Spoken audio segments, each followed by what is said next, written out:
Non, c'est pas montré. La suite UN est-elle monotone?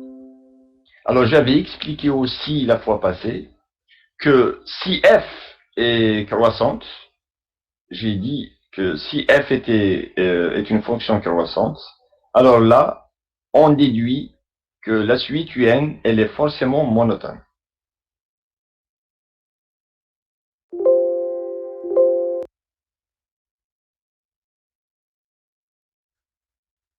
Alors, la monotonie, elle va dépendre des deux premiers termes. C'est pas la peine d'étudier UN plus 1 et UN. Il faut juste regarder U0 et U1. Alors, ce n'est pas valable pour n'importe quelle suite. C'est valable pour les suites récurrentes. Alors, lorsque f, la fonction f est croissante, si U0 est supérieur à U1, alors on va dire que la suite, elle va être comment? Croissant. Elle va être décroissante. Décroissant, décroissant, d'accord. Voilà, c'est décroissant. Dans l'autre cas, si U0 est inférieur à U1, alors là, ça va donner une suite qui est croissante. Donc là, on obtient une suite croissante. Maintenant, si la fonction f est décroissante, alors là, UN n'est pas monotone.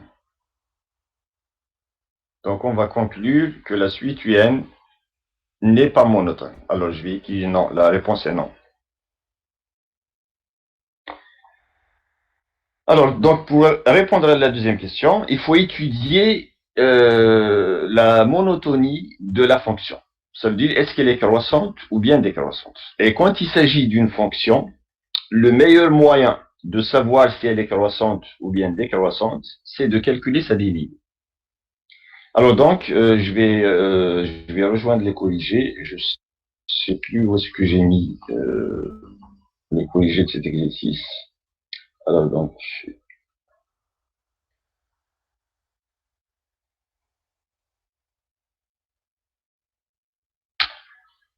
c'est pas ça. Exercice 2, donc le voici. Alors, pour la première question, donc on a dit que c'est une récurrence, donc vous la faites. Je pense qu'on a vu les détails la dernière fois. Alors, pour la deuxième question, donc, on veut connaître la monotonie de la suite UN. Alors, pour cela, on considère la fonction f de x égale à 1 plus 2 sur x, et on va prendre x dans l'intervalle de domaine, le domaine de variation de la suite. C'est la suite, tous les termes, ils sont entre 1 et 3. Alors donc, pour calculer la dérivée de la fonction, bon, on n'a pas encore entamé le chapitre de la dérivabilité, mais ça a été vu au lycée. Donc tout le monde sait comment calculer la dérivée d'une fonction. Alors la dérivée de la fonction f, elle est égale à moins 2 sur x2. Alors 2 et x2, ils sont positifs. Et au fait, c'est pas dans 1, 3, mais c'est dans 1, 3, moins 0. Ah non, il n'y a pas de 0 ici, hein, pardon, oh là là, parce que 0 n'est pas dans l'intervalle. Alors donc, 2 sur x2, c'est positif, avec le signe moins, ça devient négatif. Et lorsque la dérivée est négative, la fonction est décroissante. Alors comme elle est décroissante, ce qui fait que la suite ne peut pas être monotone. Donc la réponse c'est non, la suite n'est pas monotone. Ensuite, on vous dit étudier la nature des sous-suites U2n et U2n plus 1. Alors la nature, donc on a dit, la nature, ça veut dire est-ce qu'elles sont convergentes ou bien divergentes. Alors pour étudier la nature, alors ce qu'on va faire, quand il s'agit des suites récurrentes, ça c'est le plan qu'il faut suivre. Alors moi j'aurais aimé par exemple, j'aurais aimé commencer, mais c'est pas moi le chargé de cours, c'est pas moi le responsable. Alors, moi, j'aurais aimé commencer par l'étude d'une suite, mais peut-être que ça a été fait en cours, je ne sais pas. Alors, d'habitude, ce qu'on fait, c'est on regarde une suite récurrente avec f croissante. Alors, ça, C'est comme ça qu'on commence l'étude des suites récurrentes. Donc, en général, dans un premier temps, on choisit le cas où f est croissante. Ensuite, et on montre comment on fait l'étude. Ensuite, on s'intéresse dans un deuxième temps au cas où la fonction est décroissante. Et dans le cas où la fonction est décroissante, alors ici, la suite ne peut pas être monotone. On vient de le voir. Donc la suite UN n'est pas monotone.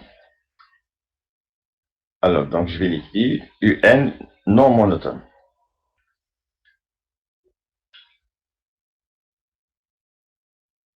Ça veut dire qu'elle est ni croissante, ni décroissante. Alors, qu'est-ce qu'on fait en général? C'est ça le plan. Qu'est-ce qu'on fait en général? Alors, en général, dans un premier temps, on essaie de voir, on essaie d'étudier la suite U2N et U2N plus 1. C'est ce qu'on fait assez souvent. Alors, on essaie de montrer qu'elles sont adjacentes. Ça, c'est dans le cas où on veut montrer la convergence de la suite UN. Parce que la suite UN qui est ici, elle peut être convergente comme elle peut être divergente. Alors, quand on vous demande d'étudier U2N et U2N plus 1, il y a de fortes chances pour que la suite soit convergente. Et pour qu'elle soit convergente, on va montrer que ces deux suites-là sont adjacentes. Alors, si elles sont adjacentes, donc elles vont être convergentes et vers la même limite. Et on a dit la dernière fois que lorsque U2N et U2N plus 1 convergent vers la même limite, la suite UN aussi. Donc c'est ça le plan. On va essayer de voir est-ce que U2N et U2N plus 1 sont adjacentes. Et pour montrer, avant de montrer qu'elles sont adjacentes, on considère, alors on va considérer, c'est ça le plan, hein, je suis en train de vous décrire le plan. C'est pratiquement le même plan qu'on suit toujours lorsqu'une suite est récurrente avec une fonction décroissante. Alors, le deuxième plan, c'est, enfin, la deuxième partie, on considère une fonction g qui est la composée de f avec elle-même. C'est f rang f. Alors, quand une fonction est croissante, la composée, elle est croissante. Et quand une fonction est décroissante, la composée, elle est croissante. La composée de deux fonctions décroissantes, elle est toujours croissante. C'est pas difficile à démontrer. Alors donc, on va montrer que G est croissante, et puis on va montrer que si je pose Vn égale à U2n, il vaut mieux faire toujours des changements de variables pour que les choses soient claires. Si je pose Vn égale à U2n, et par exemple Wn, alors il y a UVW, donc je vais appeler Wn, la suite U2n plus 1. Monsieur, s'il vous plaît. Oui. Vous pouvez me répéter la technique de فرحت l'électricité parce que Alors, bon, il y a d'abord des gens qui attendent. J'ai oublié de vérifier. Alors, juste une minute, voilà.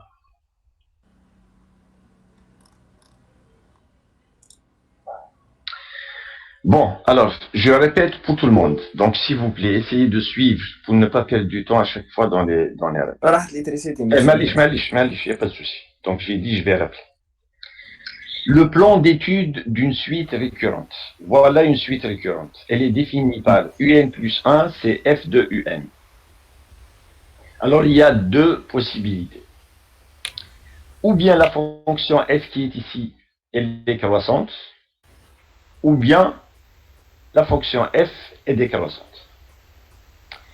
Alors, bon, il y a quelqu'un qui a laissé son micro ouvert, donc s'il vous plaît, vérifiez vos micros et fermez les micros parce que c'est gênant. Donc, Il y a des gens qui attendent toujours. Donc j'ai dit, il y a deux possibilités. Ou bien la fonction elle est croissante, ou bien elle est décroissante.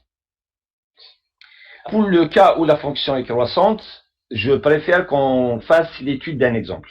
Je vais vous donner le plan quand on va étudier un exemple. Alors, l'exercice qu'on nous a demandé de faire, c'est un exercice où la fonction est décroissante. Alors, je vous ai dit, le plan d'étude pour une fonction décroissante, c'est le suivant. Alors, ce qu'il faut faire, ce qu'on fait souvent, c'est la chose suivante. La fonction, elle est décroissante, on déduit que la suite n'est pas monotone. Quand la fonction est décroissante, la suite, elle est toujours non monotone. Dans le cas où la suite est croissante, plutôt est convergente, pour l'instant, on ne sait pas. Mais dans le cas où elle est convergente, alors le plan d'étude, c'est quoi? On vous demande d'étudier U2n et U2n plus 1. Dans quel but? C'est dans le but de montrer qu'elles sont adjacentes. Mais avant de montrer qu'elles sont adjacentes, on passe par une certaine fonction g qui est égale à f en f. Alors, je vous ai dit que la composée de deux fonctions qui est décroissante, f elle est décroissante, la composée, elle est toujours croissante. Alors, comment on démontre ça? Alors, de manière générale, comment on fait? Si on connaît f, comme dans l'exercice, f elle est connue. Donc, g, on peut la connaître aussi. Pour montrer qu'elle est croissante, on calcule sa dérivée. De manière générale, quand je vous donne un rappel comme ça, la fonction, ça peut être n'importe quoi. Je ne la connais pas. Alors, comment on montre que f en f est croissante? On utilise la définition. Une fonction, elle est croissante si chaque fois que x est inférieur, par exemple, à y, on peut utiliser supérieur, peu importe. Alors, ça doit donner quoi? G de x, quand elle est croissante, ça doit donner g de x inférieur à g de y. Voilà ce qu'on appelle une fonction croissante. Une fonction qui vérifie ceci, quel que soit x, y, c'est une fonction croissante. Donc, quand on connaît la fonction, on utilise la dérivée. Quand on ne connaît pas la fonction, voilà ce qu'il faut démontrer. Alors, pourquoi elle est croissante? Parce que d'abord, regardez, je prends x inférieur à y. Et j'applique d'abord f, parce que g, c'est f en f. Donc, je commence par appliquer f. Qu'est-ce que je vais dire de f du x et de f du y? Alors, f du... C'est les décroissances, monsieur. Oui, je suis dans le cas où égal. la fonction est décroissante. Supérieur ou égal à f de y. Donc, ça va être supérieur ou égal. Quand c'est décroissant, l'inégalité change. Alors maintenant, j'applique f une deuxième fois à cette égalité. Qu'est-ce que j'obtiens? À cette inégalité. Je vais appliquer f ici. Qu'est-ce que j'obtiens? Je vais obtenir f de f de x est inférieur ou égal à f de y. Ça va changer, donc, parce que f est décroissante. Donc, ça va changer encore une fois. Inférieur ou égal à f de f de y. Mais c'est quoi f de x? Composé. C'est la composée qui va me donner quelle fonction? Ah bon, c'est x. Oui, c'est f en f. Comment j'ai appelé f en f? L'identité x. Je l'ai appelé g. f en f, c'est g. Oui. f en f, c'est g. Donc là, j'obtiens g de x inférieur à g de y. Et ça signifie quoi? Je démarre, regardez bien, je démarre de x inférieur à y et je démontre que g de x est inférieur à g de y. Ça signifie que la fonction g, elle est croissante. Elle est croissante. C'est ce que je viens de vous dire ici. Comme f, il y a des gens qui attendent. Ok. Alors, comme la fonction f, donc, elle est décroissante, la composée, elle va être croissante.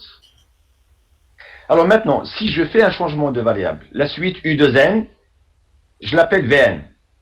Et la suite u de n plus 1, je l'appelle wn. Alors, vous allez montrer, c'est facile aussi, vous allez montrer que Vn plus 1,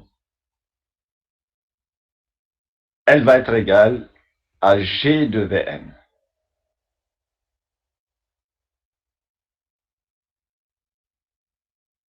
Et Wn plus 1, c'est ça le plan. Hein. Donc, troisièmement, A, B, C. Voilà le point C. Le point C, vous allez montrer que Vn plus 1, c'est G de Vn. Et Wn plus 1, c'est G de Wn.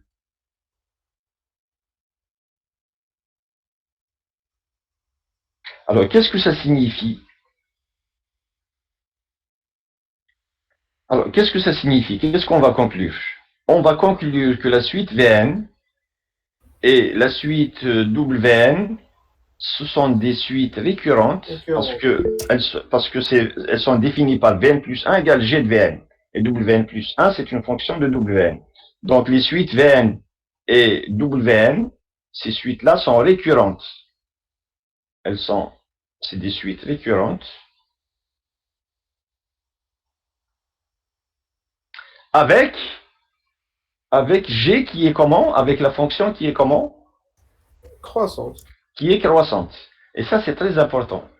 Avec G qui est croissante. Et qu'est-ce que j'ai dit lorsque G est croissante? Lorsqu'une fonction est croissante, la suite récurrente, elle est monotone. Alors ici, elle est monotone. Quand une suite est croissante, plutôt quand une suite est récurrente avec la fonction qui est croissante, alors on va déduire que Vn et Wn sont monotones. Voilà ce qu'on va déduire. Que Vn et Wn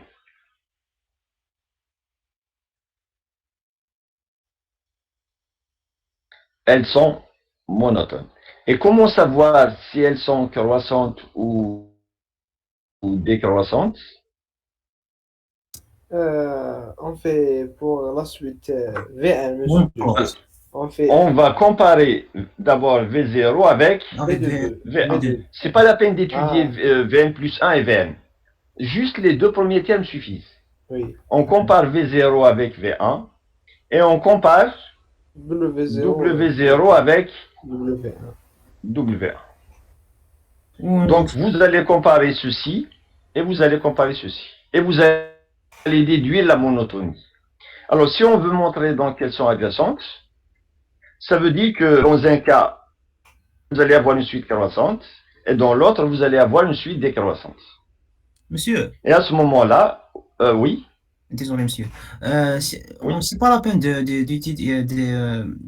calculer W0 W1 parce qu'on sait que c'est V0, V1 et décroissante, donc l'autre elle est croissante. Non, on ne sait pas si elles sont adjacentes. On veut montrer qu'elles sont adjacentes. D'accord. Donc Je vous ai dit, pour montrer l'objectif, je vous ai dit, c'est ça le plan. D'habitude, c'est comme ça que ça se passe. Donc, quand on vous dit, on veut étudier U2N et U2N plus 1, quand on veut les étudier, je vous ai dit, c'est dans le but de montrer qu'elles sont adjacentes. Mais on ne sait pas encore si elles sont adjacentes. Pour montrer qu'elles sont adjacentes, qu'est-ce qu'on va faire? On va d'abord trouver la fonction G. Ensuite, on montre que Vn plus 1, c'est G de Vn, et Wn plus 1, c'est G de Wn. Alors, sachant que G est croissante, donc les deux suites vont être monotones. Alors, je vous ai dit, l'une va être croissante et l'autre décroissante. Pour montrer que l'une est croissante, l'autre est décroissante, on étudie V0 avec V1 et W0 avec W1. Alors maintenant, une fois que vous avez la monotonie, pour montrer qu'elles sont décroissantes, vous allez étudier Wn moins Vn ou bien Vn moins Wn. Ça, c'est pour montrer que la différence tend vers 0. La limite va tendre vers 0. Et lorsque la limite tend vers 0, on déduit qu'elles sont adjacentes.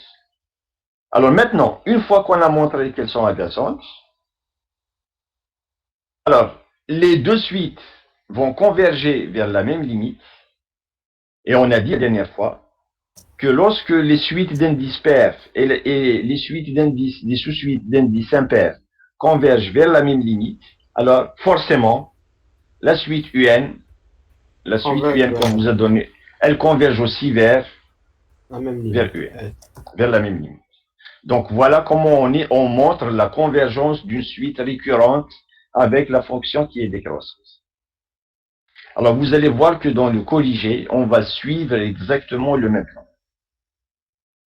Alors regardez d'abord l'énoncé. L'énoncé.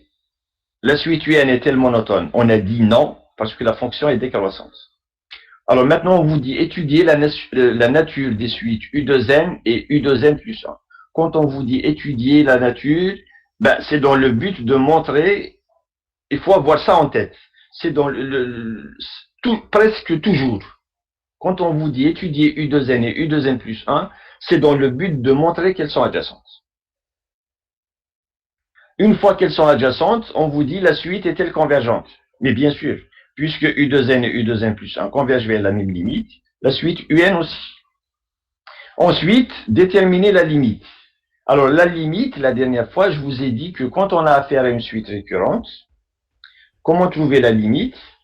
Eh bien, On pour remplace pas. trouver la limite, elle vérifie toujours, attendez, le dernier point, la limite, elle vérifie toujours L égale à f de L. Ouais.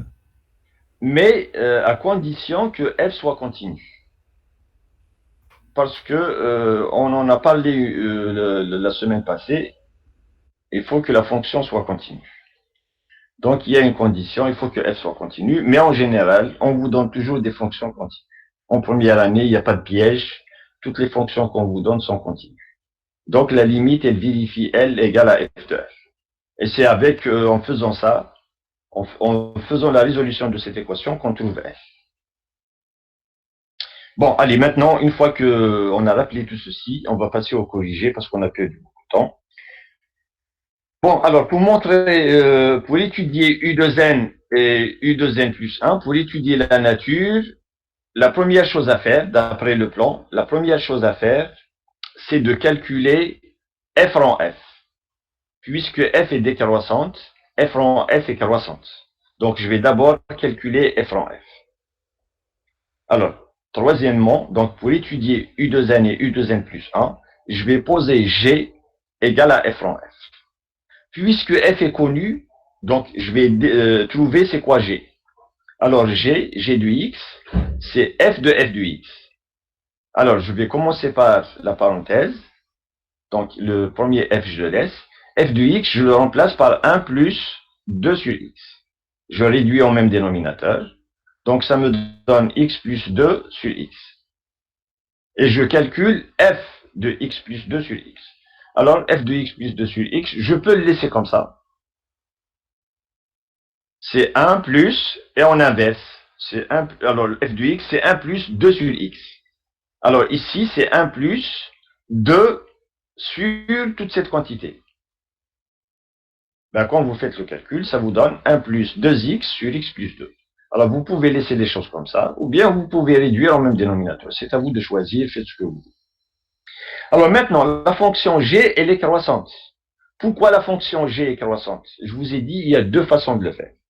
Ou bien vous étudiez ce que j'ai dit tout à l'heure, vous faites comme ça. Voilà. Vous allez faire comme ça. C'est comme ça que vous allez montrer que g est croissante. Ou bien vous faites ceci. Ou bien, puisque dans l'exercice, je connais la fonction g, je calcule sa dérivée. Alors, si vous calculez sa dérivée, vous allez obtenir 4 sur x plus 2 au carré. Et on voit bien que ça, c'est une quantité qui est positive. Ben, ce qui fait que g, elle est croissante. Donc, vous avez deux façons de faire l'étude. Comme je vous ai montré tout à l'heure, ou alors en calculant la dérivée. Alors, une fois qu'on a montré que g est croissante, alors, montrons que les suites U2n et U2n plus 1 sont adjacentes. Alors pourquoi adjacentes? Parce que je vous ai montré le plan. Donc le but, c'est de montrer qu'elles sont adjacentes. Pour montrer qu'elles sont adjacentes, donc on ne sait pas encore, hein, on veut montrer. On veut montrer qu'elles sont adjacentes. Alors qu'est-ce qu'on fait? On pose Vn égale U de n et Wn égale U de n plus 1. Alors qu'est-ce qu'on sait? On sait que Vn plus 1, regardez ici. Pour montrer que Vn plus 1, c'est G de Vn, pour montrer que Vn, c'est une suite récurrente, je vais calculer Vn plus 1 en fonction de Vn. Alors, c'est quoi Vn plus 1? Si vous remplacez ici n par n plus 1, ça vous donne U combien? U 2n plus 2. U de n plus 2. Alors, regardez maintenant ce qu'on va faire. Donc, j'ai Vn plus 1 qui est égal à U de n plus 2. Mais comme la suite n, c'est une suite récurrente, donc U de n plus 2, c'est quoi? U de n plus 2, je peux l'exprimer en fonction du terme qui est avant. C'est quoi le terme avant? U1, U de n plus 1. C'est U de n plus 1. Donc c'est f de U de n plus 1. Mais U de n plus 1, lui aussi, je peux l'exprimer en fonction du terme avant. Donc je laisse le f. Ensuite, U de n plus 1, je l'écris comme f de U de n. Alors maintenant, f rond f, ça donne quoi? Ça donne G. Donc on obtient G de U de n. Et c'est quoi U de n? Regardez bien. U de n, c'est Vn. Et donc, j'obtiens Vn plus 1, c'est G de Vn. Et bien ça signifie que Vn, c'est une suite récurrente. Avec la fonction G qui est croissante. Là aussi, pour Wn, on fait la même chose. Wn plus 1, je le calcule. Donc ça nous donne U de n plus 3. Alors maintenant, U de n plus 3, je l'écris comme f de U de n plus 2. Et U de n plus 2, je l'écris comme f de U de n plus 1. Alors, la même chose, f de U de n plus 1, c'est G de U de n plus 1. Et U de n plus 1, c'est Wn. Et donc, j'obtiens Wn plus 1 qui va être égal à G de Wn.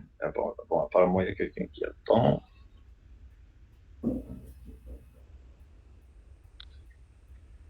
Alors, on continue. Et donc, là aussi, on va déduire que Wn, c'est une suite récurrente avec G qui est croissante. Voilà la conclusion. Alors, donc, les suites Vn et Wn, ce sont des suites récurrentes avec G qui est croissante. Et quand on a une suite récurrente avec la fonction qui est croissante, on déduit qu'elles sont monotones. Donc, Vn et Wn sont monotones. Pour étudier la monotonie, on regarde les premiers termes. Alors, les premiers termes, je les ai calculés. V0, c'est U0, parce que Vn, c'est U de n. Donc, V0, c'est U 2 fois 0. Donc, c'est U0. U0, on vous a donné le terme U0 dans l'exercice. U0, c'est 1. Alors, V1. V1, c'est U2. Mais pour calculer U2, il faut d'abord calculer U1. Alors, U1, ça vous donne W0. W0, c'est U1. U1, c'est F de U0. Quand vous calculez F de U0, vous obtenez 3. Maintenant, puisque vous connaissez U1, vous pouvez trouver U2. Alors, U2, c'est 5 tiers. Et puisqu'on connaît U2, on peut calculer U3. U3, c'est 11 sur 5. Alors, si les calculs sont corrects, vérifiez que je ne me suis pas trompé. Donc, U0, c'est V0, c'est 1. V1, c'est U2, c'est 5 tiers. W0, c'est 3. Et W1 égale 11 cinquième. Alors maintenant, on compare. V0, il est comment par rapport à V1? Regardez, 1 et 5 tiers. C'est V1 qui est plus grand. Oui. Donc on a V0 est plus grand que V1. Alors maintenant, je regarde les W0 et W1. W0, c'est 3. W1, c'est 11 sur 5. Alors le qui est grand que l'autre, C'est W0. Donc, W0 est plus grand que W1. Alors, de cette égalité, je déduis que Vn, elle est croissante, parce que V1 est supérieur à V0, donc c'est une suite croissante. Et comme W1 est inférieur à U0, à W0, ben je déduis que la suite Wn, elle est décroissante. Donc, on voit que l'une est croissante, l'autre est décroissante. Alors, qu'est-ce qui reste pour montrer qu'elles sont adjacentes? Reste à calculer la limite de la différence. Alors, pour la limite de la différence, qu'est-ce qu'on fait? Donc, alors là, souvent, c'est cette méthode qui marche. Hein. Bon, ça peut paraître un peu compliqué, mais c'est comme ça que ça marche. Vous allez faire 2 ou 3 exemples, vous allez voir que ce sont les mêmes situations qui reviennent. Alors, ce que vous allez faire, vous allez calculer Wn moins Vn. Alors, Wn moins Vn, c'est quoi? Ça sera Wn, c'est G de Wn moins 1. Et Vn, alors ici, je me suis trompé. C'est pas G de Vn. Vn, c'est G de Vn moins 1. Voilà, donc il y a une erreur. Alors, G de Wn moins 1, comme je connais la fonction G, je l'ai calculé tout à l'heure. Donc, je calcule G de Wn moins 1. Ça va vous donner 1 plus 2 fois Wn moins 1 sur Wn moins 1 plus 2. C'est ça, G de Wn moins 1.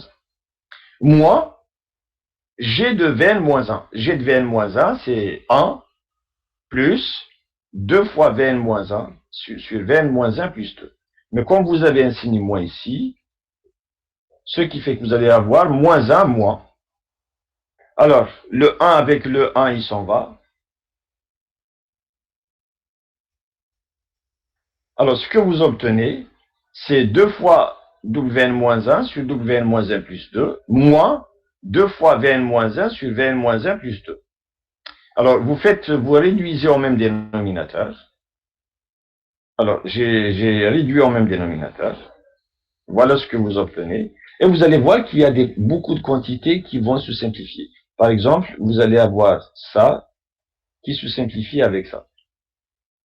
Donc, ce qui reste, c'est 4 fois Wn-1 moins Vn-1 sur Wn-1 plus 2 fois Vn-1 plus 2. Alors, l'objectif, pourquoi on fait ça? Alors, l'objectif, c'est de retrouver un des exercices qu'on a fait avant. Je ne me rappelle plus lequel. Là où il y a une constante K, je ne me rappelle pas. Laissez-moi le retrouver, juste une minute. Voilà, c'est l'exercice, voilà, c'est l'exercice numéro 3. Exercice numéro 3. Regardez, qu'est-ce qu'il vous dit l'exercice numéro 3? Alors, il vous dit, lorsqu'on a Wn plus 1 est inférieur à une constante fois U2n. À ce moment-là, la limite de Un, c'est égal à 0. Mais avec K compris entre 0 et 1. C'est un exercice qu'on a fait. Donc, lorsque Un plus 1 est inférieur à K fois Un, avec K compris entre 0 et 1, alors cette suite Un, elle tend forcément vers 0. Donc, on va essayer de faire la même chose dans le cas de la suite de l'exercice numéro 2. Alors, dans le cas de l'exercice numéro 2, qu'est-ce qu'on veut montrer? On veut montrer que Wn moins Vn tend vers 0. Alors, qu'est-ce qu'on va faire? On va montrer, comme dans l'exercice 3, alors au lieu que ce soit Un plus 1, on va montrer que Wn plus 1 moins Vn plus 1.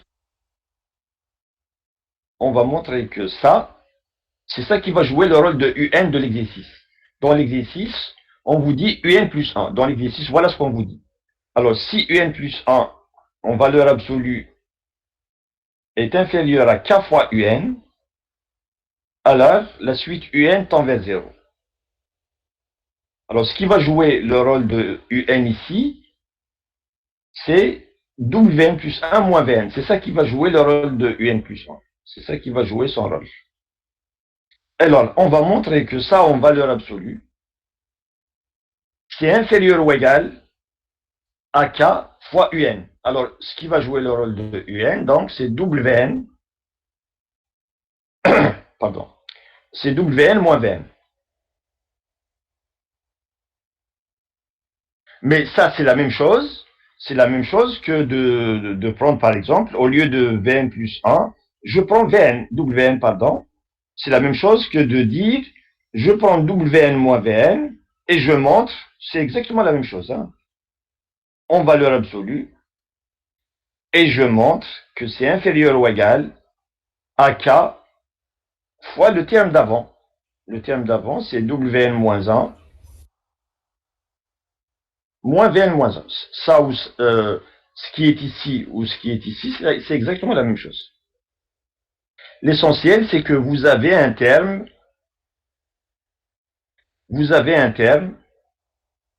le terme en n plus 1, qui s'écrit en fonction du terme d'avant, le terme n, ou bien le terme n en fonction du terme n moins 1. C'est exactement la même chose. Avec k entre 0 et 1. Donc on va s'arranger pour que k soit entre 0 et 1. Alors, donc, regardez les calculs, qu'est-ce que ça donne? On a fait les calculs, on a simplifié et on a obtenu ceci.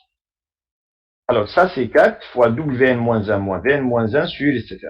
Alors, Wn moins 1 moins Vn moins 1, je le laisse tout seul. Donc, ça, c'est égal. Alors, le terme Wn moins 1 moins Vn moins 1, j'en ai besoin. Celui-là, je le laisse.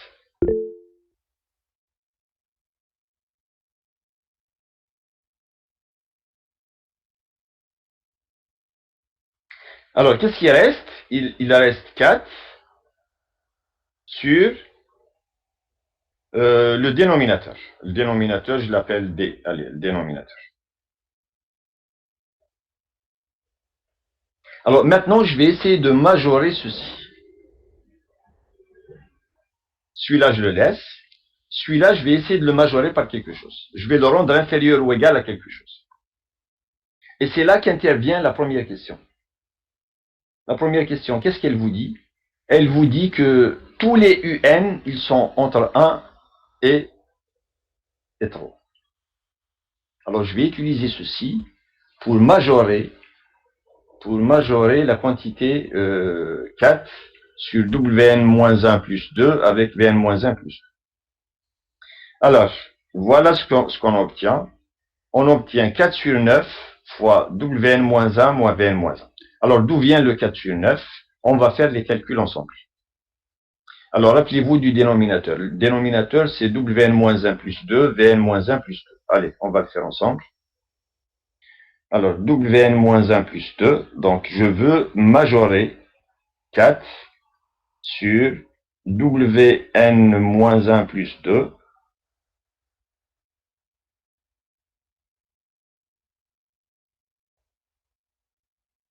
que multiplie Vn-1 plus 2. Alors, en fait, on peut enlever les valeurs absolues parce que toutes ces quantités sont positives. Alors, on va procéder par étapes. Alors, ce que je sais, d'après la première question, c'est que tous les termes UN, ils sont entre 1 et 3. Ça, c'est vrai, quel que soit n.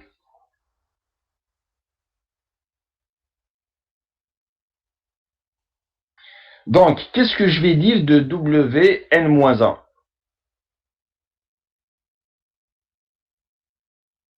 Wn-1. C'est quoi Wn-1? C'est U quelque chose. C'est un U quelque chose. Mais comme tous les UN sont entre 1 et 3, celui-là aussi. Celui-là aussi, il est entre 1 et 3. Alors, je lui rajoute 2. Donc, quand je rajoute 2, donc ici, je vais avoir 3. Et là, je vais avoir 5. Alors maintenant, j'inverse. Ou alors, je multiplie d'abord. Allez, j'ai Vn moins 1 plus 2 qui est la même chose. Vn moins 1 plus 2, lui aussi, il va être entre 3 et 5. Alors, quand je fais le produit, comme tout est positif, ça ne change pas. Donc, le produit, ça va me donner, je vais l'écrire ici, Wn-1 plus 2, que multiplie Vn-1 plus 2,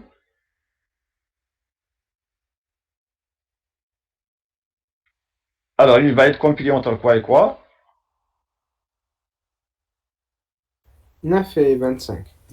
9 et 25. Donc, c'est supérieur à 9 et c'est inférieur à 25. Alors, comme tout est positif, il y a pas de, on est loin de 0, donc je peux inverser. Alors ça implique que 1 sur Wn-1 plus 2 que multiplie Vn-1 plus 2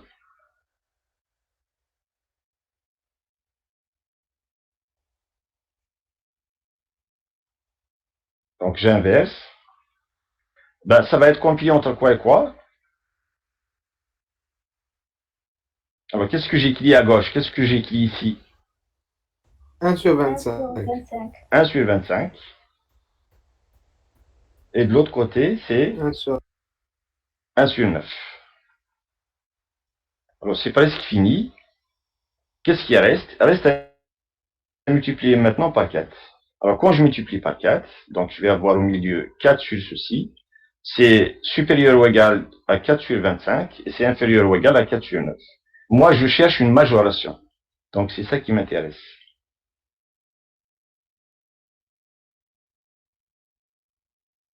Alors, je reviens à l'exercice. Rappelez-vous, c'est inférieur à 4 sur 9. Donc, le Wn moins 1 moins Vn plus 1, je laisse. Et 4 Monsieur. sur le... Oui, Mais je t'ai accepté les oui, oui, bien sûr, bien sûr, bien sûr. Bon, alors... ok, merci. Alors, donc, qu'est-ce qu'on a dit? On a dit que Wn moins 1 moins Vn plus 1, je le laisse. Et le reste, 4 sur le dénominateur, c'est inférieur ou égal à 4 sur 9. Et donc, qu'est-ce qu'on vient de montrer? Ben, on vient de montrer que Wn plus 1, ou bien Wn moins Vn, c'est inférieur ou égal à 4 sur 9 fois Wn moins 1 moins Vn moins 1. Alors, comme dans l'exercice 3, on montre à ce moment-là, par récurrence, que Wn moins Vn, c'est inférieur ou égal à 4 sur 9 à la puissance n fois W0 moins V0. C'est comme ça qu'on a résolu l'exercice 9. Donc, on va appliquer la même chose pour tous les termes jusqu'à ce qu'on arrive à W0 moins V0. Et donc, on va trouver 4 sur 9 à la puissance n fois W0 moins V0. Et W0 moins V0, c'est 2. Celui-là, c'est égal à 2. Quand vous faites parce que W0, on l'a calculé avant. V0, on l'a calculé avant. Alors, allez, on va remonter. Alors, V0, W0, c'était 3. Et V0, c'est 1. Donc, W0 moins V0, c'est 2. Donc, on récupère 2 fois 4 sur 9. Alors, maintenant, 4 sur 9, c'est ça qui va jouer le rôle de K. Alors, ici, K, c'est 4 sur 9. Alors, comme 4 sur 9 est inférieur à 1, il est bien entre 0 et 1. Alors, dans un exercice qu'on a fait avant, alors on sait que quand on est entre 0 et 1, si K est entre 0 et 1, K à la puissance n, ça tend vers combien? C'est quoi la limite de ce terme? 0. C'est 0. Parce qu'on est entre 0 et 1. Donc, le terme 4 sur 9, il tend vers 0 à la puissance n. Alors, donc, quand on va calculer la limite, comme il s'agit d'une valeur absolue, la valeur absolue, elle est tout le temps positive. Et cette quantité, elle tend vers 0. Donc, quand je passe à la limite ici, au milieu, ça sera supérieur à 0, inférieur à 0. Et donc, la limite, elle est égale à 0.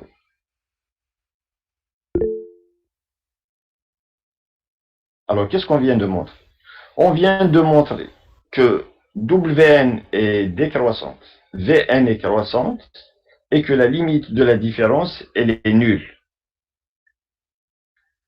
Ça, c'est exactement la définition de ce qu'on appelle de suite adjacente. Monsieur, Oui, on ne peut pas trouver la limite en utilisant les points fixes. On calcule f de x Oui. égale à x. Pas f de x, Euh, f en fx. alors, vous allez calculer la limite en utilisant quoi? La limite de Points quoi? fixes. La limite de On fait l'équation plus zéro. f en f Non, mais il x faut pas est dire. égal à x. Alors, regardez, on va étudier les choses. Je vais prendre une feuille blanche. Qu'est-ce que je veux démontrer? Je veux démontrer que Wn moins Vn est égal à 0. La limite. La limite de Wn moins Vn est égale à 0. Alors, qu'est-ce que vous proposez? Dites-moi ce que vous voulez faire. Je calcule la limite de Monsieur. Wn et Vn. La limite de Wn. Comment vous calculez la limite de Wn? On dit oui, on dit. Pardon. Comment vous calculez d'abord la limite de Wn? Comment vous la calculez? Comment vous faites le calcul? En utilisant les points fixes. Non, mais le point fixe, c'est à partir du moment où la suite est croissante. Le point fixe, c'est quoi le point fixe? Ce qu'on sait, c'est que Wn plus 1. On sait que Wn plus 1, c'est G de Wn. On est d'accord? Oui. C'est G de Wn. Pour aboutir au point fixe, si Wn converge vers L, si elle converge vers L, donc je vais avoir la limite de Wn plus 1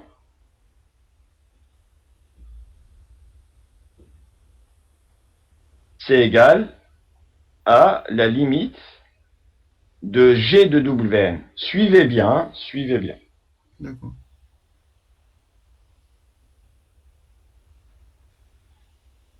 Alors, si Wn converge vers L, si je sais que la limite de Wn est égale à L, si je sais que ça converge vers L, alors ça implique qu'on va avoir ceci.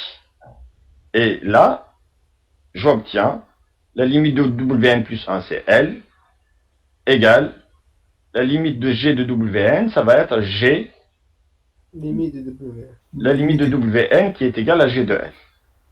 Mais quand est-ce qu'on a cette égalité? On a cette égalité si la limite de Wn est égale à L. Ça veut dire on a cette égalité lorsque je sais que Wn converge vers L. Lorsque Wn converge vers L, alors On peut déduire ça, monsieur. je vais avoir ceci. Alors, la question que je vous... Attendez, ne vous précipitez. Qu'est-ce qui prouve que Wn converge vers L? D'après le théorème, Quel théorème? si une suite est, comment dire, majorée Oui. et croissante, donc elle converge vers une limite L. Oui, alors, la suite, elle est croissante, elle est majorée par quoi? Elle peut pas, comme UN est bornée entre 0 et 3, donc elle est majorée par 3, donc la suite U2N est majorée par 3. Et ce suite sont. D'accord, c'est bon. Donc Wn converge vers une limite. Donc, je suis en train de suivre ce que vous dites, d'accord? Oui. Alors, donc on a Wn qui est décroissante, il me semble. Oui. La suite, elle est décroissante. Elle est minorée, c'est ça? Oui, par elle est minorée. Donc, à ce moment-là, elle converge. Oui. Elle converge vers une limite que je vais appeler L1. Oui. Ensuite, vous avez Vn qui est croissante majorée, c'est ça? Oui. Majorée. Pas trop. Elle est croissante et elle est majorée.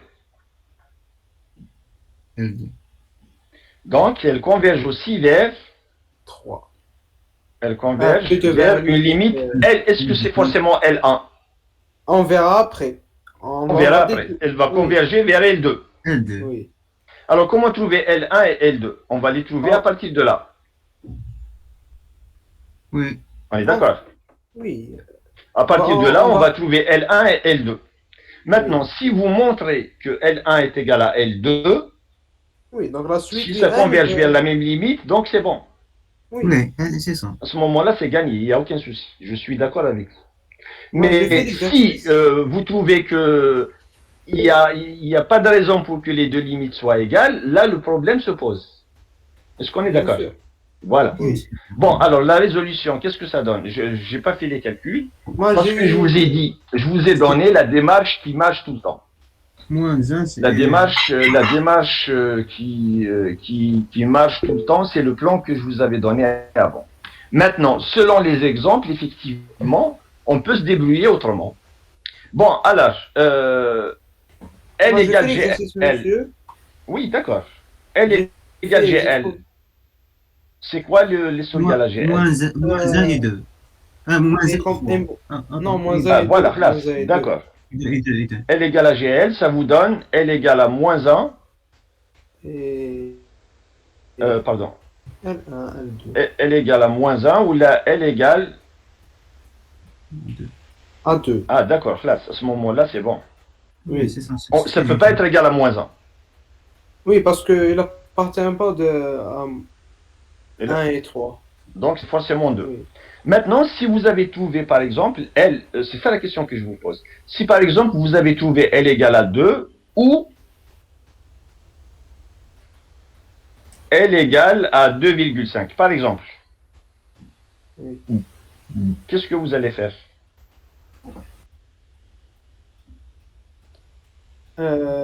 On va déduire que les deux sous-suites ne convergent pas vers la même limite. Donc ça, c'est faux. Non, elles peuvent converger vers la même limite. Elles peuvent converger vers la même Mais limite. tout dépend de U0 et W. Est-ce qu'il y a un argument? Est-ce qu'il y a un argument pour exclure une valeur? Non, là, on n'exclut pas, monsieur. On n'exclut pas. Donc, Mais- ici, Mais quand. est-ce que ça... non, laissez-moi vous poser la question. D'accord. Est-ce qu'on va déduire, à partir de là, est-ce qu'on va déduire que L1, c'est forcément égal à L2? Pas souvent. Pas forcément. Mais il y a des exercices, ils vous demandent justement, ils vous demandent de calculer la limite de Oui, U2N et U2N plus 1, oui, et à la fin, ils vous disent, est-ce que la suite UN est convergente? oui. Voilà, donc c'est un type d'exercice. On va dire, comme les deux limites convergent vers des limites différentes, donc la suite UN est divergente. Non, ça dépend de la limite. Si vous montrez que les deux limites sont différentes, Oui, si vous montrez qu'elles sont différentes, effectivement, la suite est divergente. Oui. Mais si vous montrez qu'il y a deux possibilités, comme ici, il y a deux possibilités, oui. ça ne veut pas dire que les limites sont différentes. Bien, tout Elles dépend, peuvent être égales. Elles monsieur, peuvent être égales. tout dépend Oui. de V0 et W1, leur valeur. Non, c'est pas, ça dépend pas. Non, c'est pas ça. Vous n'avez pas compris ma question. Alors, il y a des exercices sur des suites récurrentes. Ou lorsque vous faites la résolution de l'équation L égale GL, Oui. suivez-moi. Quand vous faites la résolution de L égale GL, Oui, par exemple, vous allez trouver deux limites, oui, mais il n'y a pas d'argument pour exclure une valeur. oui. D'accord, il n'y a pas d'argument pour exclure une valeur. Par exemple, dans le premier cas, on a L1 égale à moins 1. Là, moins 1, ça ne peut pas être une valeur de la limite. Parce que la limite, elle est comprise entre 2, ou là, combien? Entre 1 et 3. Et 3. Donc, moins 1, c'est à exclure. Donc, il y a forcément un seul cas. C'est L égale à 2. Ce qui fait qu'ici, L1, c'est forcément 2, et L2, c'est forcément 2. Oui, Donc là, il n'y a aucun problème. Mais si en faisant la résolution de L égale à GL, vous avez trouvé par exemple L égale à 2 ou bien L égale à 2,5. oui. Est-ce qu'il y a un argument pour exclure une valeur? Non, il n'y a pas d'argument, monsieur. Non. Donc là, on va dire L1, c'est possible qu'il soit égal à 2, c'est possible qu'il soit égal à 2,5. Oui. L2, c'est la même chose. Il est possible qu'elle soit égale à 2. Il est possible qu'elle soit égale à 2,5. Oui. Alors maintenant, est-ce qu'on va conclure que UN converge? Non. On ne Non. sait pas. On ne sait pas. On sait Elle pas, peut tout dépend. converger, elle peut ne pas converger. Ça dépend des Après limites. l'étude, quand on va Oui, étudier, on va dépend de. voir. non, c'est On pas qu'il y a verra. pas l'étude. Non, vous n'avez pas compris. Vous n'avez pas encore compris. Il se trouve que dans l'exercice, le fait que vous raisonniez de cette façon, non seulement vous montrez que ça converge, mais vous montrez que les deux convergent vers la même limite. Là, le problème est réglé. Dans cet exercice-là, c'est bon, ça marche. Oui. Alors, je vous ai dit, il y a des exercices, il y a des suites où, en faisant ce que vous venez de dire, vous ne montrez qu'une seule chose, que WN converge et VN converge. On ne sait pas si c'est vers la même limite ou non. Alors, comment vous allez montrer que les suites sont adjacentes? Ou bien, comment vous allez montrer que la suite UN est convergente? Si on ne peut rien dire de la limite, comment on peut montrer que la suite converge? On montre que les deux se suivent comme vous avez fait, monsieur. Ben, à ce moment-là, il faut raisonner comme j'ai fait. Oui. Vous allez calculer WN moins VN et vous allez montrer que la limite c'est égal à 0. 0. Ouais. Et si la limite est égale à 0, alors forcément, la limite de WN, c'est aussi égal à la limite de VN. Oui. Parce que cet argument, comme ça, c'est un argument qui marche tout le temps. C'est vrai que des fois les calculs sont compliqués, mais on arrive toujours à s'en sortir. Par contre, en faisant ce que vous dites, il y a des cas où on ne peut pas aller loin. Si on peut pas que les limites sont égales, on ne peut pas conclure. Donc à ce moment-là, il faut raisonner comme ça. Mais dans cet exercice, ce que vous avez dit, c'est correct. Et c'est d'ailleurs plus simple que ce que je viens de dire. Donc je vais essayer de le rajouter dans le corrigé. Je vais essayer de le rajouter comme deuxième méthode. D'accord? D'accord. Alors, qu'est-ce qui fait que ça marche? Qu'est-ce qui fait que votre argument marche? C'est parce qu'au fait, vous avez un argument direct pour exclure la première valeur. Oui. La première valeur, vous avez trouvé moins 1. Et moins 1, c'est impossible. La limite ne peut pas être égale à moins 1. Donc là, effectivement, il ne reste qu'un seul cas. Elle est égale à 2. Donc, dans cet exercice-là, ça marche. Et c'est très simple. C'est rapide, etc. et ça marche. Mais, il y a des suites où on ne peut pas appliquer cette démarche. Parce que quand vous allez faire la résolution, eh ben, vous n'aurez pas un argument directement pour exclure une valeur de façon évidente. Et quand on ne peut pas exclure une valeur, là, on ne peut rien dire, on ne peut pas avancer. Donc là, il faut trouver autre chose. Oui. Donc ça dépend des suites, ça dépend des exemples. Mais je vais rajouter ce que vous venez de dire, je vais la rajouter dans le corrigé et je vais vous l'envoyer. D'accord. Bon, donc pour l'instant, on vient de voir que les deux suites sont adjacentes, ce qui fait qu'elles sont convergentes vers la même limite. Alors la question 4, on déduit la nature de la suite UN. Alors comme les deux sous-suites convergent vers la même limite, ce qui fait que UN, elle converge aussi vers L. Et pour trouver L, alors vous allez dire que puisque la fonction est continue sur l'intervalle 1, 3, on va voir comment on étudie la continuité plus tard. C'est la série d'exercices suivante. Donc puisque f est continue, parce qu'au fait, pourquoi c'est continu? Ben, c'est très simple, parce que c'est un polynôme. Regardez, f de x, c'est 1 plus 2 sur x. X, c'est un polynôme. 2, c'est une constante. Les fonctions constantes, c'est continu. Les polynômes sont continus. Et le rapport de deux fonctions continues, c'est continu. Ensuite, 1, c'est aussi une constante, donc c'est continu. La somme de deux fonctions continues, c'est continu. On verra ça plus tard, en détail. Donc la fonction f, elle est continue.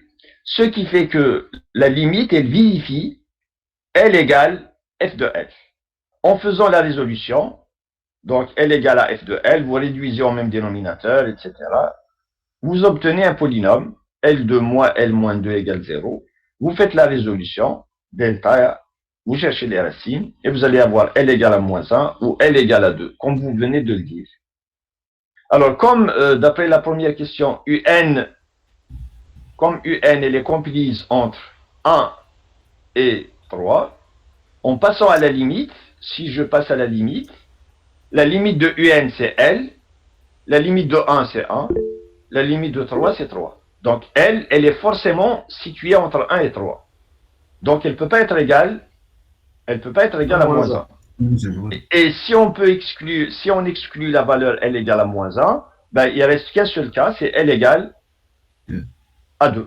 Parce qu'ici, c'est un cas particulier.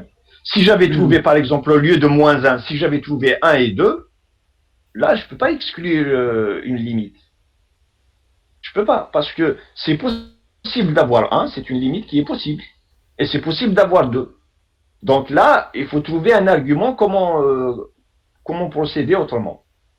Il faut utiliser peut-être la monotonie ou quelque chose comme ça pour éliminer une valeur. Mais puisqu'on a trouvé une valeur négative, ça, je suis sûr que c'est impossible. Donc je l'élimine, il reste juste 2. C'est la seule possibilité. Forcément, la limite est égale à 2. Bon, alors maintenant, on vous dit dans la dernière question, on vous dit trouver le sup de A, le min de A, le max et l'inf. Alors, l'idée, c'est de séparer UN, c'est de la séparer en termes d'indices pairs et termes d'indices impairs. Alors, l'ensemble des U2N, je l'appelle B. L'ensemble des U2N plus 1, je l'appelle C. Et puis, vous utilisez la monotonie. Donc, comme la suite U2N est une suite croissante, et que la suite U2N plus 1, c'est une suite décroissante, donc vous allez avoir U0 inférieur à U2, inférieur à U4, inférieur, etc., à U2N, etc. Ça continue. Et pour les suites d'indices impairs, vous avez U1 qui est supérieur à U3, supérieur à U5, ainsi de suite. Alors, ce qui fait que j'ai commencé par C. Alors, C, c'est les impairs. Regardons les impairs. Regardons donc la suite des impairs. Alors, c'est quoi le max ici? Ou bien c'est quoi le sup? Le plus grand élément, c'est quoi? C'est U1. Mais comme U1, c'est un élément de l'ensemble, donc c'est le max. Donc le max de C, il est égal au sup de C, il est égal à U1, et U1, on l'a calculé, c'est 3. Et quand une suite est croissante, convergente, ça on le démontre en cours, quand une suite est convergente, si elle est croissante, alors le L, c'est pas croissante, ici c'est décroissante. Quand une suite est décroissante convergente, alors la limite, elle est égale à l'inf. D'accord? Donc la limite, c'est l'inf. Et l'inf, donc on a trouvé que L est égal à 2. Donc on a trouvé le sup et l'inf de C. Alors maintenant, on va calculer le sup et l'inf de B. Regardons B maintenant. Alors B, ça veut dire c'est les termes d'indice pairs. C'est une suite qui est croissante. Donc U0, qu'est-ce que ça représente? C'est Le plus minimum. petit. Ça représente le plus Minimum. petit des termes. Donc c'est le min. Le min de B, il est aussi égal à l'inf de B, donc c'est U0 et c'est 1. Et c'est quoi le sup de B? C'est L. Le sup, c'est l'inf. Plutôt, c'est la limite. La limite, ça va être égal au sup. Donc le sup de B, c'est L, c'est égal à 2. Ensuite, alors le sup de A, c'est quoi le sup de A? On a dit que comme A, c'est A union B, c'est B union C.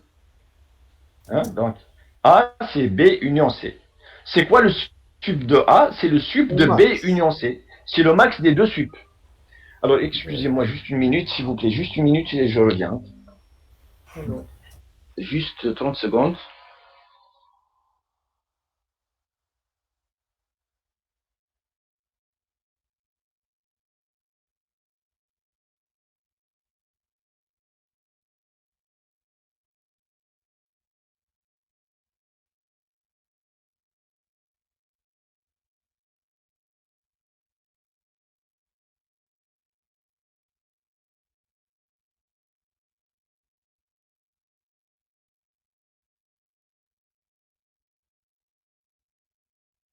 Bon, allez, s'il vous plaît, donc je continue, je m'excuse, hein, c'était une urgence, donc je devais m'absenter une minute.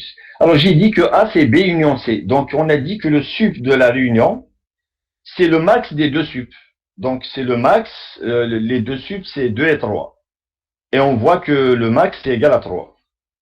Mais comme 3 c'est en même temps U1, donc il appartient au terme de la suite, il appartient à Donc l'ensemble, c'est le max. donc c'est aussi le max.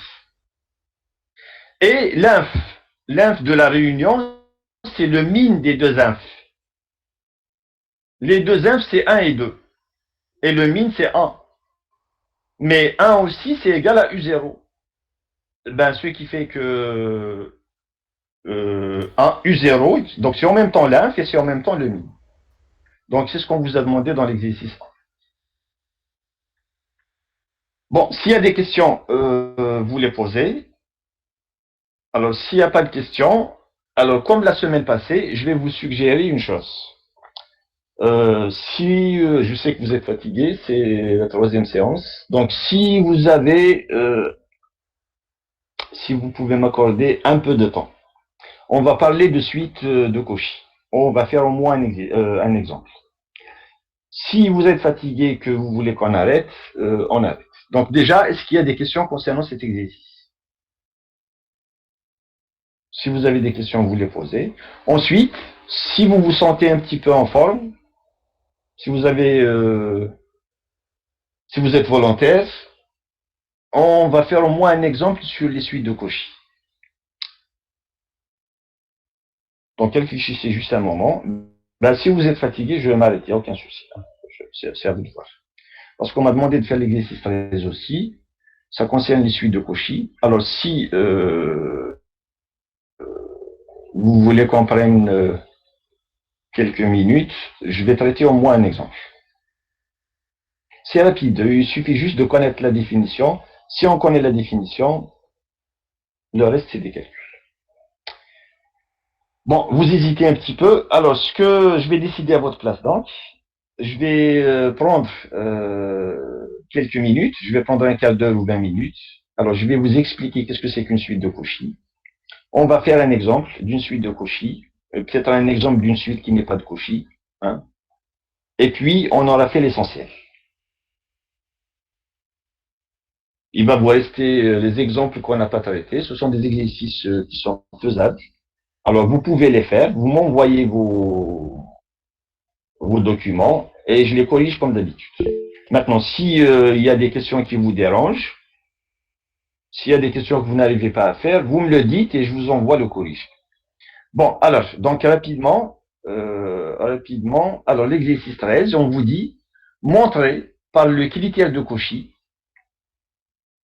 que la suite UN définie par, vous avez 3 suites. Dans les dans les deux premiers cas, la suite est convergente. Et dans le dernier cas, la suite est divergente. Alors, il faut juste savoir que dans F, quand on travaille dans F, ça veut dire les suites, ce sont des suites réelles. Donc, dans F, suite de Cauchy et suite convergente, c'est la même chose. Mais dans un ensemble qui n'est pas F, ce n'est pas vrai. Donc, dans F, si une suite est de Cauchy,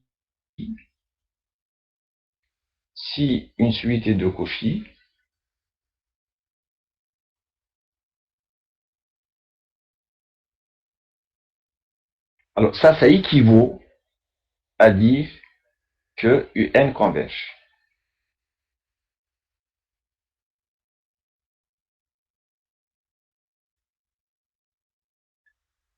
Alors, dans un ensemble qui n'est pas F, ce n'est pas vrai. Il faut faire attention. Par exemple, dans Q, c'est faux. Si on travaille dans Q,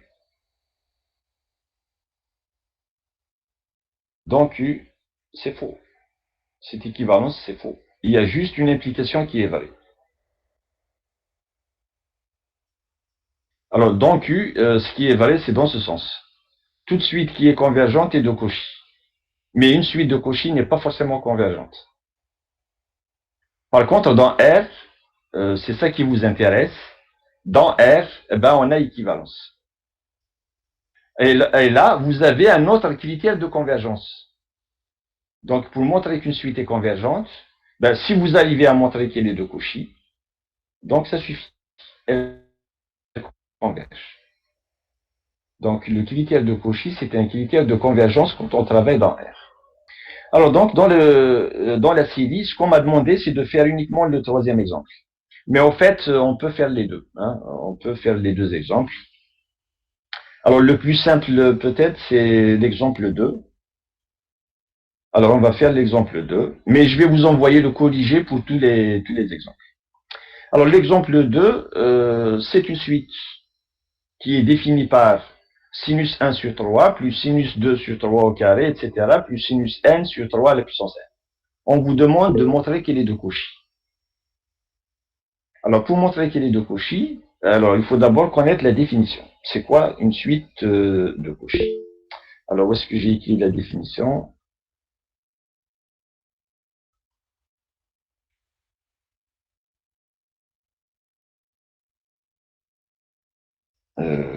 Bon, alors je pense que j'ai pas bien ordonné, oh là là, j'ai pas bien ordonné les pages. Bon, alors voilà, exercice 3. Au lieu de commencer par la troisième page, bon, je les ai imprimés dans l'ordre décroissant. Bon, alors voilà donc la définition. Une suite, elle est dite de Cauchy. Donc une suite, elle est dite de Cauchy si elle vérifie la propriété suivante. Alors la propriété, c'est quel que soit epsilon, il existe un antinaturel tel que, quel que soit P et Q dans N, si P et Q sont supérieurs à N, alors on peut toujours supposer que P est supérieur à Q. Alors chaque fois que les deux sont supérieurs à N, alors UP moins UN 10 Q est inférieur à epsilon. Alors ça veut dire quoi si on veut visualiser ceci? Ça veut dire quoi? UP moins UN 10 Q inférieur à epsilon, ça veut dire quoi? Ça veut dire que tous les termes UP et UN 10 Q sont proches. C'est ça ce que ça signifie. Alors quand est-ce qu'ils sont proches? Ils sont proches à partir d'un certain rang. Donc une suite, elle est de Cauchy. Quand est-ce? Si à partir d'un certain moment, tous les termes sont proches les uns des autres. Alors s'ils sont proches les uns des autres, ben, ça signifie que la suite est de Cauchy. Et quand elle est de Cauchy, on montre que c'est une suite convergente. Donc, le premier exemple, donc je vais commencer ici. Monsieur, Oh, le 1, oui, oui. le 1, c'est un rang, le 1. C'est un certain antinaturel, oui. Ça veut dire qu'à partir d'un certain moment, lorsque les indices sont grands, c'est ça ce que ça signifie. Lorsque les indices sont grands, ça veut dire qu'à partir d'un certain moment, tous les termes sont proches les uns des autres. Les UN10P et les UN10Q sont très proches. D'accord? Donc, à partir d'un certain moment, tous les termes sont proches les uns des autres. D'accord. Alors, le problème, c'est comment trouver ce rang, ce moment, comment trouver le n. Alors, comment trouver le n, c'est exactement la même chose que ce qu'on avait utilisé pour montrer qu'une suite est convergente. Une suite est convergente quand est-ce? C'est lorsqu'à partir d'un certain moment, tous les termes sont proches de L. Tous les termes sont proches de L, ça signifie que UN moins L est inférieur à epsilon. Alors, on a vu comment trouver le rang n. Ben, ici, c'est exactement la même démarche. Sauf qu'au lieu de s'intéresser à UN moins L, on s'intéresse à UN10P moins UN10Q. Alors, on va prendre un exemple et puis essayer de suivre ce qu'on va faire. Alors, j'ai dit, on va prendre le deuxième, c'est plus simple. Donc, le deuxième, on va le trouver ici. Voilà. Alors, montrons que cette suite est une suite de Cauchy. Alors, ça, c'est la suite UN qui est définie par sinus 1 sur 3, plus sinus 2 sur 3 au carré, plus ainsi de suite, sinus n sur 3 à la puissance n. Alors, pour que, il vaut mieux l'écrire sous forme d'une sommation. Donc là, c'est la somme. Donc, c'est égal à la somme. Pour k égale à 0, non, pour k égale à 1, pardon, k égale à 1 jusqu'à n, de sinus k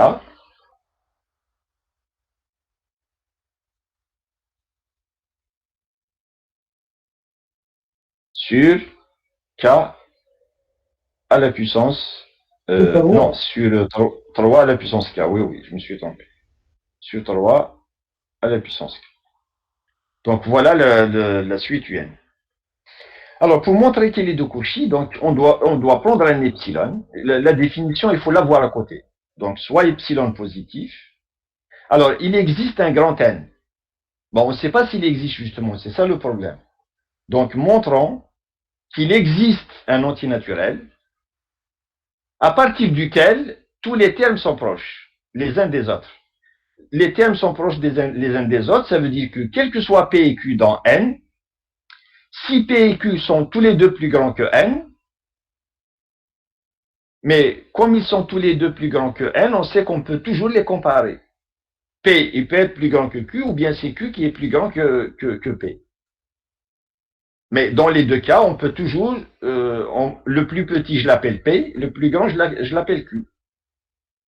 Donc, si les deux sont plus grands que N,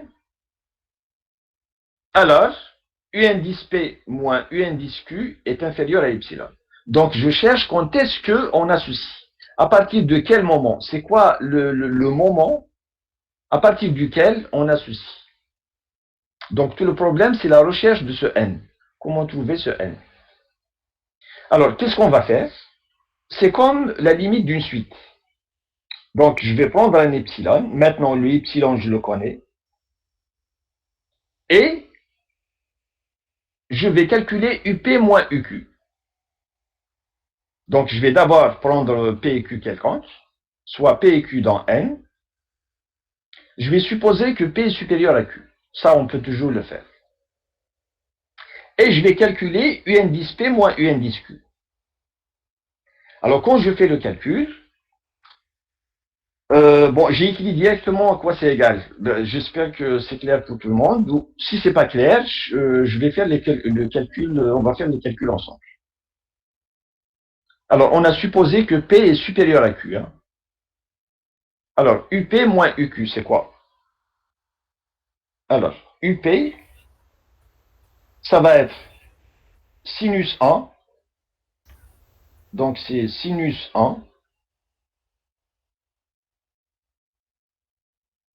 sur 3 plus sinus 2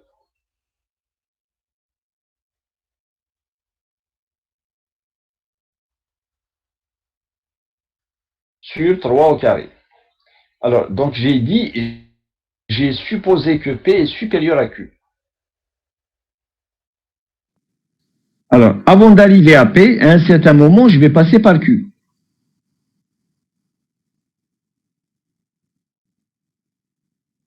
À un certain moment, je vais arriver à sinus Q sur 3 à la puissance Q. Et puis, je continue. Le terme suivant, ça va être sinus Q plus 1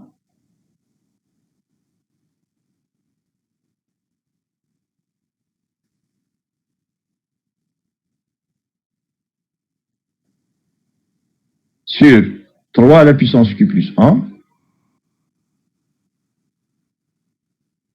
plus le dernier terme, c'est sinus P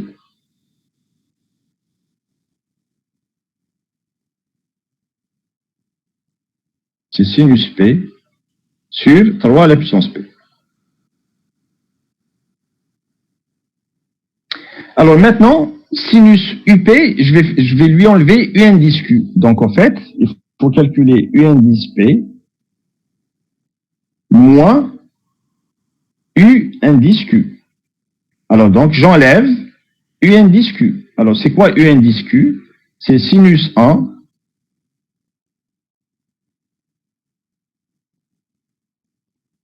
sur 3, plus, ainsi de suite, sinus Q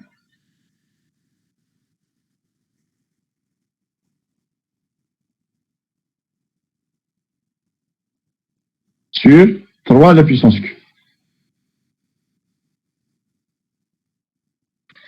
Alors, quand je prends tout ceci et que j'enlève sinus 1 jusqu'à sinus Q, donc en fait, j'enlève ça. Oui. Bon, qu'est-ce qui reste? C'est sinus à partir de Q plus 1 jusqu'à P. Donc, j'ai écrit directement ce qui reste. C'est sinus Q plus 2 jusqu'à sinus P. Sur le premier, c'est 3Q plus 1, 3Q plus 2, 3 à la puissance P. Alors, en fait, sinus, c'est pas très agréable de travailler avec. Donc, je vais essayer de m'en débarrasser. Alors, comment on va s'en débarrasser? On sait que A plus B, donc on sait que A plus B, par exemple, en valeur absolue, ça c'est toujours inférieur à valeur absolue de A plus valeur absolue de B. Quand on avait étudié les valeurs absolues, on a dit qu'on a toujours ceci. Et puis on peut généraliser. A plus B plus C, en valeur absolue, c'est inférieur à la valeur absolue de A, plus valeur absolue de B, plus valeur absolue de C. Et on peut augmenter à chaque fois. Donc là, ça va être inférieur à la valeur absolue de ça, plus valeur absolue de ça, plus valeur absolue de ça. C'est pas égal, hein, c'est inférieur ou égal. Maintenant, la valeur absolue de sinus, c'est inférieur à quoi? Sinus x. Sinus x, pour n'importe quel x, c'est inférieur à 1. Oui. Donc, ceci, c'est inférieur à 1. Je vais me débarrasser de sinus. C'est inférieur à 1 sur 3q plus 1, plus 1 sur 3q plus 2, plus 1 sur 3p. Ensuite, je vais mettre le plus petit des termes en facteur. La plus petite puissance, je la mets en facteur. La plus petite puissance, c'est q plus 1. Donc, 1 sur 3q plus 1, si je le mets en facteur, ça sera 1. Dans le deuxième terme, il va rester 1 tiers. Ensuite, 1 sur 3 au carré, etc. jusqu'à 1 sur 3 fois p moins q moins 1. Mais ça, c'est quoi? Je viens de l'entendre. Eh bien, ça, c'est une suite géométrique. La suite qui est définie par 1 sur 3 à la puissance n. C'est de la forme a à la puissance n. Avec a qui est 1 tiers. Donc, c'est une suite géométrique. Donc, ça, c'est quoi?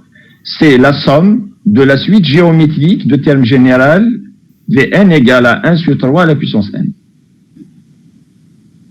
Et on sait comment calculer la somme d'une suite géométrique. C'est le premier terme, donc c'est 1, moins la raison si c'est 1 tiers, à la puissance le nombre de termes plus 1, donc il faut aller jusqu'à p moins q moins 1 plus 1, donc c'est p moins q, sur 1 moins la raison. Et donc, regardez le numérateur. Le numérateur, c'est 1 moins quelque chose. Donc c'est toujours plus petit que 1. Donc cette quantité-là, je peux l'enlever. Et donc, j'obtiens 1 sur 3 fois q plus 1 fois 1 sur 1 moins 1 tiers. Je continue. La parenthèse 1 sur 1 moins 1 tiers, je la calcule. Non, alors là, j'ai mélangé toutes les pages. Hein. Je suis vraiment désolé. Donc, il faut que je retrouve la suite. Où est-ce qu'elle est? Alors, la suite, où est-ce qu'elle va être?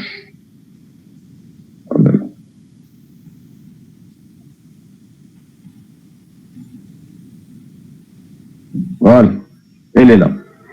Alors, donc, U indice P moins U indice... Hein? Je vous prie, Moins Q. C'est égal à 1. Mais comment Q? Non, c'est pas égal à 1. Non, non, non. Voilà ce que j'ai fait. Alors, on avait au numérateur, le numérateur, c'est 1 moins 1 tiers à la puissance P moins Q. C'est ça le numérateur. C'est ça. P moins Q, ce n'est pas égal à 1, non. Mais ce que je dis, c'est que 1 tiers à la puissance P moins Q, c'est quelque chose de positif. Et c'est plus petit que 1, parce que c'est 1 tiers. Donc 1, je lui enlève quelque chose. Ça, c'est plus petit que... C'est plus petit que 1. Donc comme ça, je me débarrasse de cette quantité. Cette quantité, je l'enlève. Je me débarrasse de cette quantité. D'accord? Alors, donc, je trouve 1 sur 3 fois Q plus 1. La parenthèse, quand je me débarrasse de P moins Q, ça va me donner 3 demi.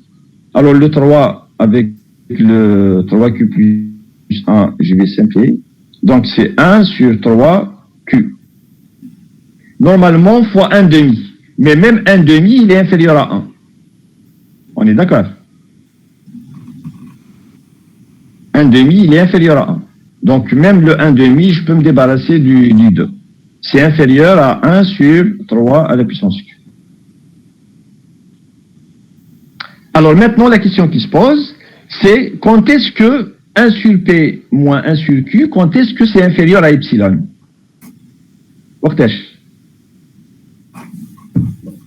Ben, il suffit que cette quantité soit inférieure à epsilon. Est-ce que vous êtes d'accord?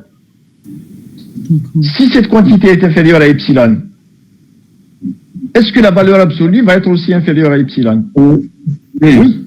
Donc, pour avoir valeur absolue inférieure à epsilon, il suffit d'avoir 1 sur 3 à la puissance Q inférieur à epsilon. Mais 1 sur 3 à la puissance Q inférieure à epsilon, ça équivaut à quoi? Ça équivaut à Q supérieur à ceci. Bon, alors, je n'ai pas donné les détails, mais on peut les retrouver. Regardez bien. On va retrouver. 1 sur 3 à la puissance Q. Alors, je vais l'écrire ici. 1 sur 3 à la puissance Q inférieur à epsilon. Ça équivaut à quoi? Entre log. Ça équivaut à... Je vais d'abord avoir 3 à la puissance Q au numérateur. Il est comment 3 à la puissance Q? Supérieur à 1 sur epsilon. Oui. Voilà. Maintenant, on introduit le log. Ça signifie que le logarithme népérien de 3 à la puissance Q, qui est égal à quoi? Ok, log. ln. Q, ln3. ln de 3 supérieur à ln moins ln. non, moins ln de epsilon ou la ln de 1 sur epsilon. On peut l'écrire, c'est moins ln de epsilon. Et donc, ça me donne, ça équivaut à Q supérieur à ln sur ln de 1 sur epsilon.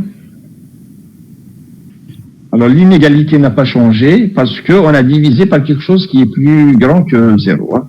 ln de 3, c'est plus grand que 0. Sinon, il faut tenir compte du signe. Alors, ça va être quoi le grand N que je cherche? Alors, le grand N, ça va être la partie entière plus 1. Mais on ne sait pas si c'est positif ou non, cette quantité. On ne peut pas savoir si elle est positive ou non, 1 sur epsilon. Elle peut être négative. Alors, si elle est négative, qu'est-ce qu'on va dire? Ben, je cherche un entier naturel supérieur à quelque chose de négatif. Ben, tous les entiers naturels, c'est supérieur au négatif. Tous les entiers naturels. Donc, ici, n'importe quel entier naturel marche. Maintenant, si le logarithme, le numérateur est positif, donc là, il faut prendre la partie entière plus 1, comme on a l'habitude de faire avant. D'accord? Donc, si le logarithme est inférieur à 0, donc tout entier naturel convient. N'importe quel grand N convient. Si le logarithme est positif, on prend le N que je cherche, c'est quoi? c'est la partie entière plus 1. Et dans tous les cas, on a trouvé le grand N. Ça veut dire que UN, c'est une suite de Cauchy. Et quand une suite est de Cauchy dans R, elle converge.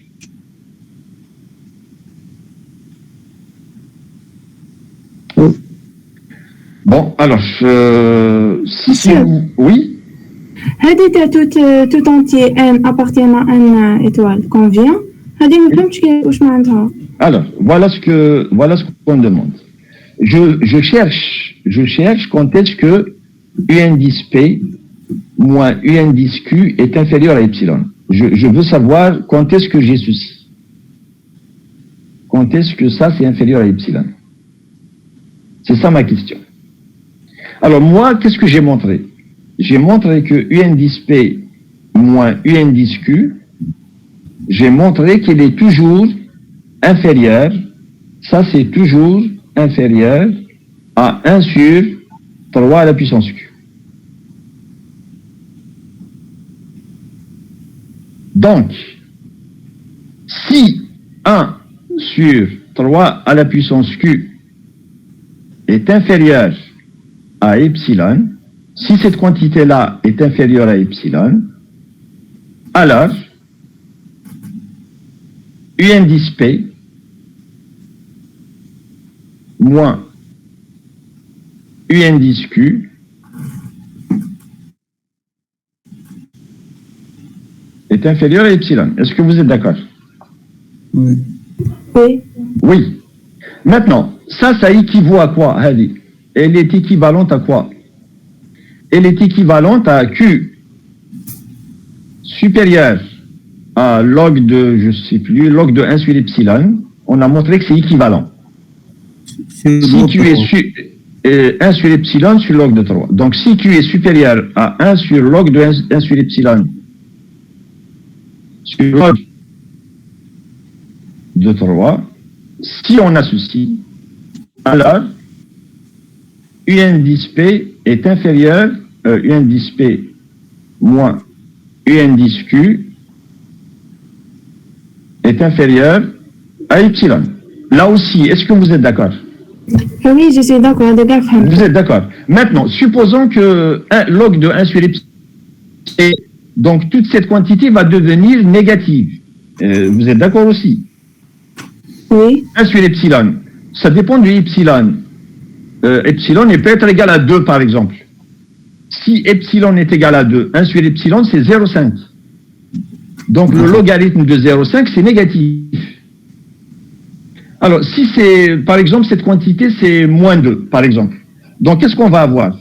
On va avoir si Q est supérieur à moins 2, supposons que cette quantité c'est égal à moins 2.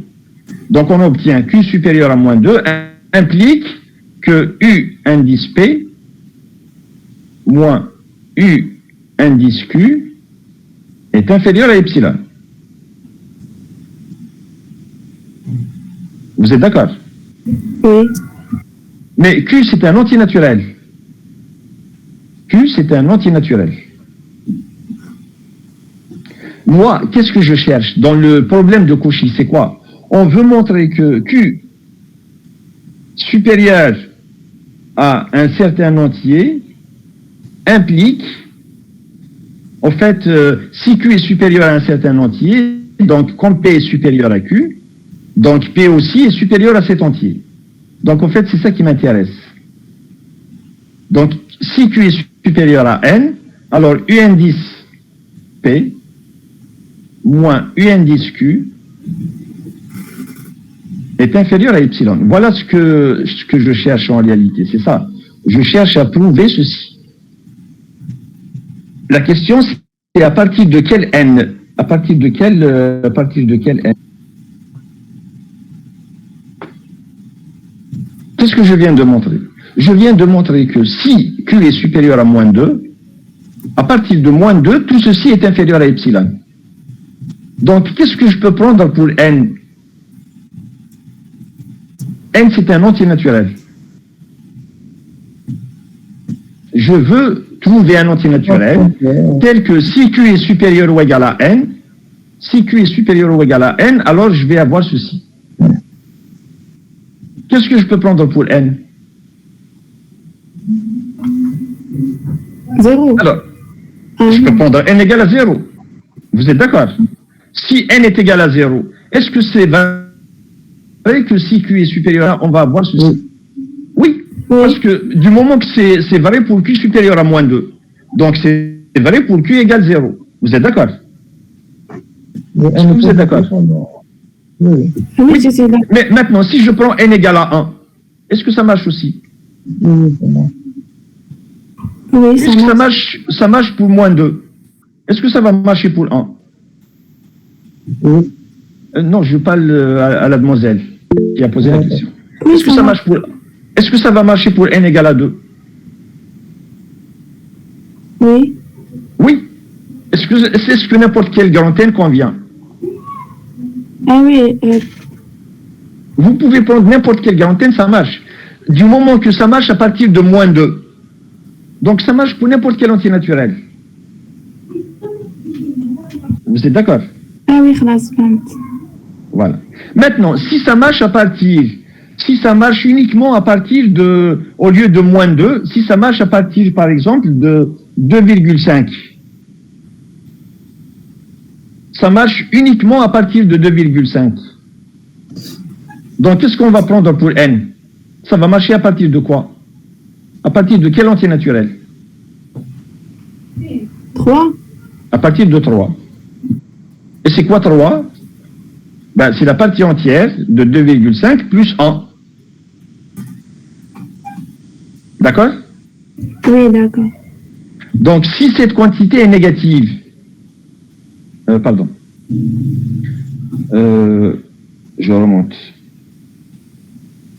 Alors, si la quantité qui est ici est négative, donc toute cette quantité va être négative. Ben, vous prenez donc n'importe quel grand n et ça marche. N'importe quel entier naturel, ça marche. Si elle est positive, ben, ça va marcher à partir de la partie entière plus 1. C'est ce qu'on a fait au niveau de l'exercice 3 quand on avait étudié la définition de la limite. C'est exactement le même principe. Alors, si vous avez compris un petit peu comment ça se passe, je vous invite à faire les deux derniers exemples. Donc, j'ai fait un exemple. Il reste deux autres exemples. Faites-les. Je vous enverrai le corrigé. Et on va les revoir la semaine prochaine ensemble. Bon, alors, ce qu'il faut savoir il faut juste retenir une chose, c'est que quand on étudie les suites de Cauchy, alors, on s'intéresse à U de P moins U indice Q. Donc, il faut toujours commencer par cette valeur absolue. Alors, à partir de cette valeur absolue, il faut faire des majorations. Il faut faire des majorations. À la fin, il faut avoir... Alors, vous allez supposer que P, au début, avant de prendre UP moins UQ, vous allez supposer que P est supérieur à Q. Alors, vous allez faire des majorations. Et débrouillez-vous pour que, à la fin, vous obtenez une fonction qui ne dépend que de Q. Il ne faut pas avoir une quantité qui dépend de P et de Q en même temps. Alors, il faut, quand c'est une suite de Cauchy, on peut toujours se débrouiller pour faire disparaître le terme en P.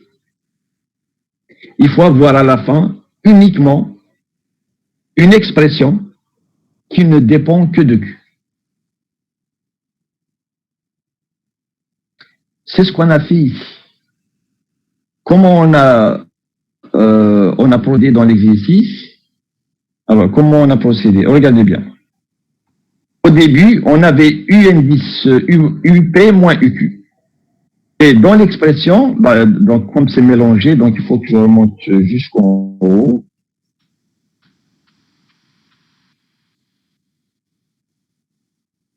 Voilà. Donc au début, on avait en même temps P et on avait Q. Vous avez P et Q. Alors qu'est-ce qu'on a fait? On a fait d'abord un certain travail, et puis on est arrivé à cette expression. Et là, il y a P moins Q.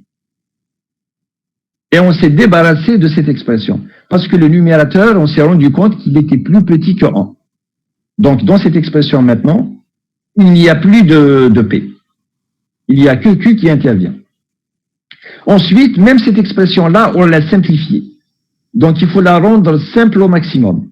Alors, comment on l'a simplifiée? On a calculé la parenthèse. On a montré que la parenthèse était égale à 3 demi. Voilà. La parenthèse, c'est 3 demi. Alors, ça nous a permis d'abord de simplifier, au lieu d'avoir Q plus 1, on a Q, c'est plus simple. Et puis le 1 demi, on s'en est débarrassé aussi, parce que c'est plus petit que 1. Et donc, on a rendu cette expression-là la plus simple possible, et c'est une expression qui ne dépend que de Q. Donc, il faut toujours faire ceci.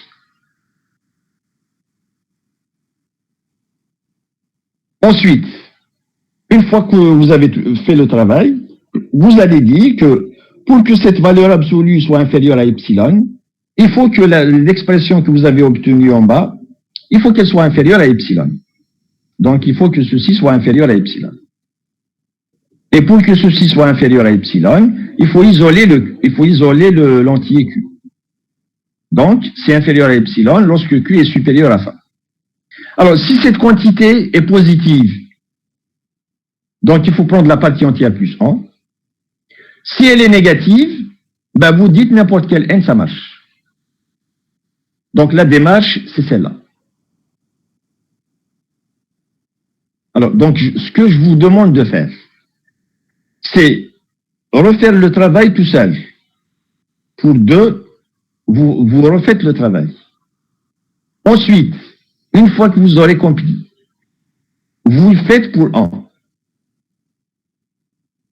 Essayez de le faire pour 1. Et puis, ça c'est pour montrer que ce sont des suites de Cauchy. Ensuite, le 3, c'est pour montrer que ce n'est pas une suite de Cauchy. Alors, pour montrer que ce n'est pas une suite de Cauchy, donc vous écrivez la négation de la définition. Regardez comment s'écrit la négation et essayez de voir qu'est-ce qu'il faut pour montrer la négation, justement. Alors, on vous a donné un indice. Alors, montrez que U2N plus 1 moins U2N est supérieur à 1 demi. En fait, je pense qu'il y a une erreur ici. Hein. C'est pas U2N plus 1 moins... Non, c'est pas ça. Il y a une erreur ici. C'est U2N moins UN. Il faut montrer que U2N moins UN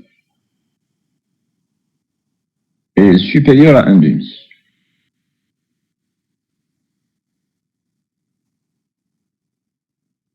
Alors là, il faut rectifier. Hein. Il y a une erreur dans la série. Donc l'indication, alors regardez comment utiliser l'indication. L'indication, c'est de montrer que U2N moins UN est supérieur à 1 demi. Donc il faut la rectifier. Vous notez, prenez note, c'est pas U2N plus 1 moins U2N, mais c'est U2N moins UN. Supérieur à 1 demi.